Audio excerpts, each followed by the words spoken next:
காரியங்கள் தாமதிக்கிறதுனால் உண்டாகிற பயங்கள் இயற்கையாய் வருவது. இன்றைக்கு இயற்கையாய் வருகிற பயத்தையும் இயற்கைக்கு அப்பாற்பட்டவர் இன்றைக்கு உன்னை விட்டு விலக்க ஆண்டவர் விரும்புகிறார். அல்லேலூயா. தாமதங்களை நினைச்சு பயப்படாத.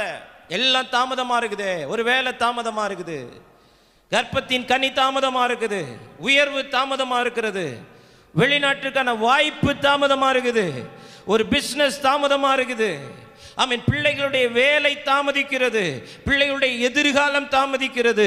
தாமதங்கள் நினைத்து பயந்து கொண்டிருக்கிற ஜனத்துக்கு இன்னைக்கு ஆண்டவர் சொல்றார், நீ பயப்படாத.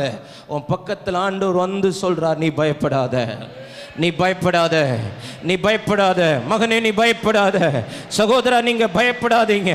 ஆமென். சகோதரி நீங்க பயப்படாதீங்க. உங்க வாழ்க்கையில தாமதிக்கிற எல்லா விண்ணப்பத்தின் சத்தத்துக்கும் இன்னைக்கு ஆண்டவர் பதில் சொல்லுகிறார். சகரியாவே பயப்ப